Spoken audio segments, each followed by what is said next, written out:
nama kita yang diberikan oleh orang tua itu ada makna dan tujuannya bagi kehidupan kita. Bukan di dunia ini saja, tetapi kepada akhirat nanti.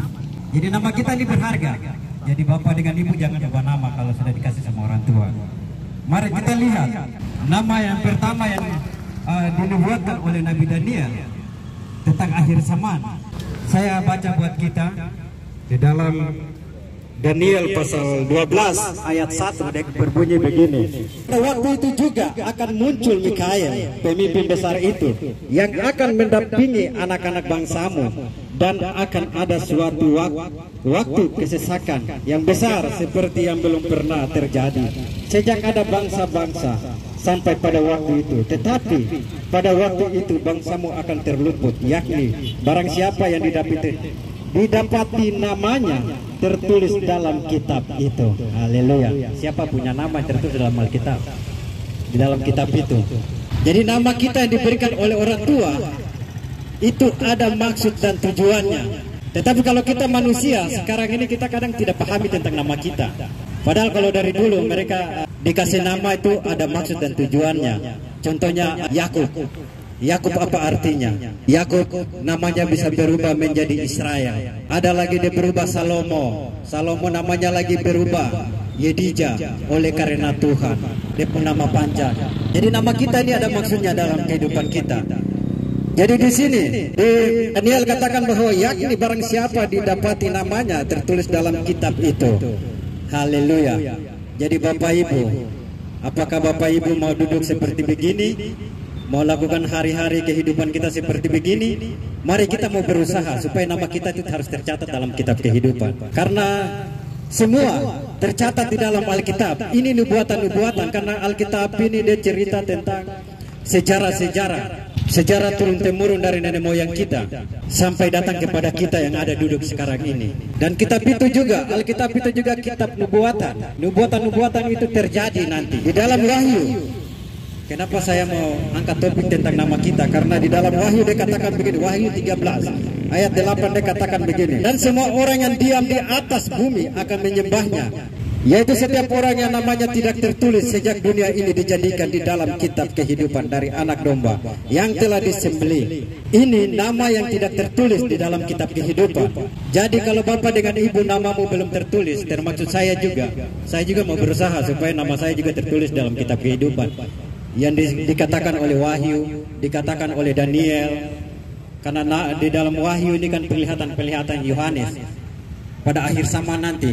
Di dalam Wahyu pasal 20 ayat 15 dikatakan bahwa dan setiap orang yang tidak ditemukan namanya tertulis dalam kitab kehidupan itu, ia dilemparkan ke dalam lautan api. Jadi nama kita ini ada maknanya.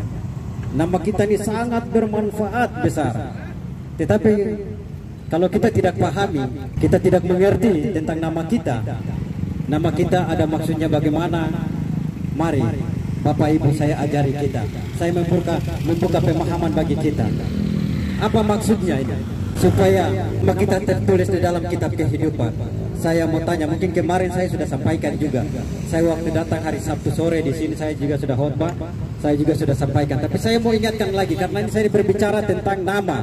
Jadi supaya namamu sampai tertulis dalam kitab kehidupan, ajaklah rumah tanggamu, ajaklah anak-anakmu, ajaklah orang tuamu, ajaklah saudaramu kalau kamu yang mendengar perkataan saya bawa untuk diselamatkan supaya nama kita tertulis dalam kitab kehidupan.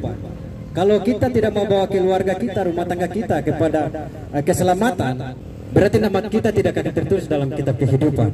Saya mengajak Bapak Ibu yang hari ini merasa namanya belum tertulis dalam kitab kehidupan, berusahalah. Saya juga mau berusaha untuk diselamatkan. Contoh kecilnya, saya mau sampaikan bahwa Bapak Ibu, ini lewat baptisan yang pertama.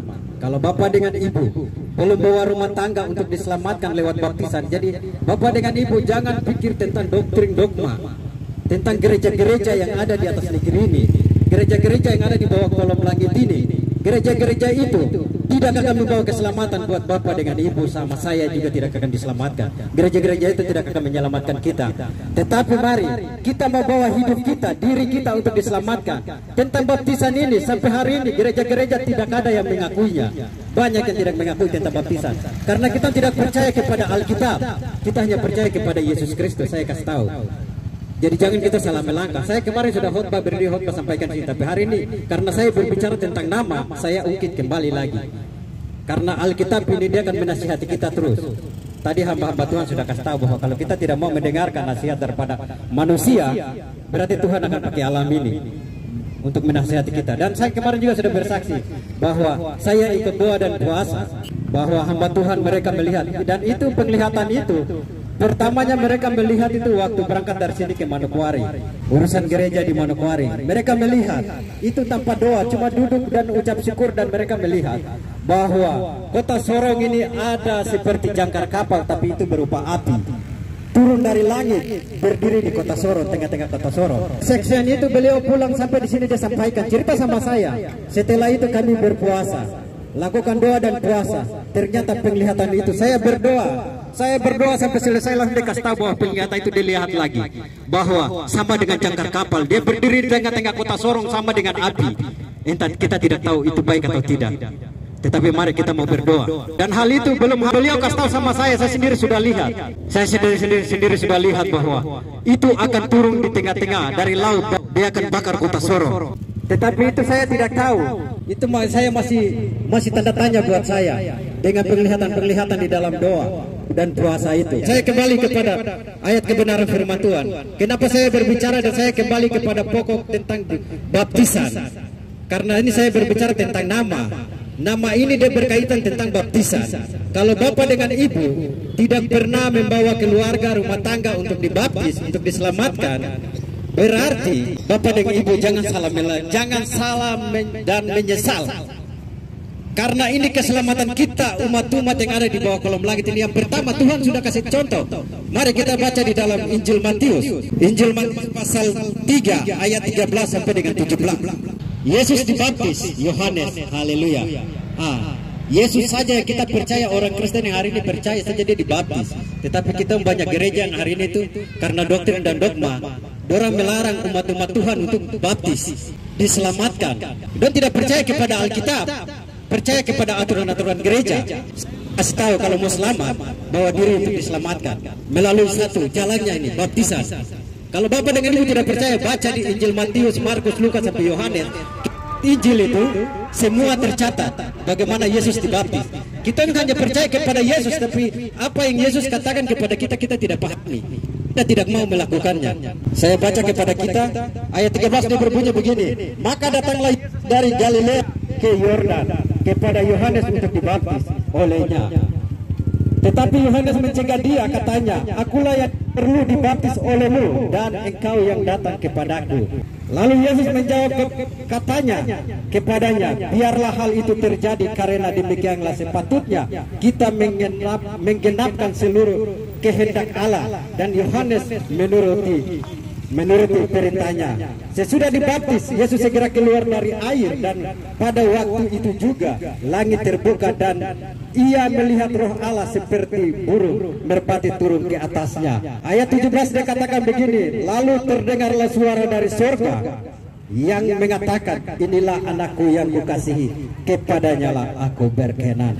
Bapak dengan ibu, selama Yesus lakukan mujizat-mujizat yang tadi hamba katakan bahwa 30,5 tahun ia berjalan di bawah kolom langit ini, dia belum diakui sebagai anak Allah sebelum dia dibaptis. Ayat 17 kan tadi itu dikatakan jelas sekali buat kita, supaya bapak ibu namamu tertulis di dalam kitab kehidupan, harus lakukan itu dengan baptisan yang pertama supaya kamu diakui sama seperti Yesus Kristus. Ayat 17 dikatakan begini, dengarlah suara dari surga yang mengatakan, inilah anakku yang kukasihi, kepadanya lah aku berkenan. Bapak dengan ibu mau nama bapak dengan ibu supaya disebut sama Yesus bahwa inilah anakku yang kukasihi, ajaklah rumah tanggamu. Jangan pikir tentang doktrin dogma, jangan pikir tentang ajaran-ajaran yang ada di gereja, karena nanti kita pergi dibaptis, nanti kita ini dihina. Memang benar, ikut Tuhan itu tidak segampang yang bapak ibu pikirkan. Yang ada lagu katakan bahwa ikut Tuhan selalu manis. Itu Itu lagunya itu bilang ikut Tuhan selalu manusia. Saya katakan sama Bapak Ibu Saudara yang ada di sini, ikut Tuhan tidak selalu manusia seperti yang apa yang kita nyanyikan. Ikut Tuhan itu sangat setengah mati. Kita harus melawan daging dan darah ini. Daging kita harus lawan.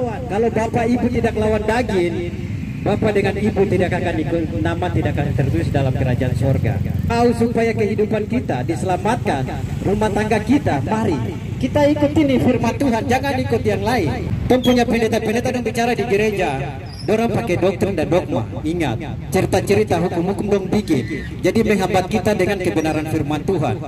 Dorang akan hambat Bapak dengan Ibu. Hari ini saya kasih tahu dan Bapak dan Ibu renungkan di rumah, supaya jangan waktu mati nanti bila Tuhan saya dibawa di bumi itu, saya ini percaya kepada Engkau. Tetapi pasti Tuhan tanya, kamu sudah memberikan hidupmu kepada saya atau belum? Kamu mengaku saya sebagai Yesus Tuhan dan Juru Selamat atau belum? Kamu tidak mau membawa diri untuk diselamatkan. Tinggalkan kelakuan-kelakuan yang tidak baik.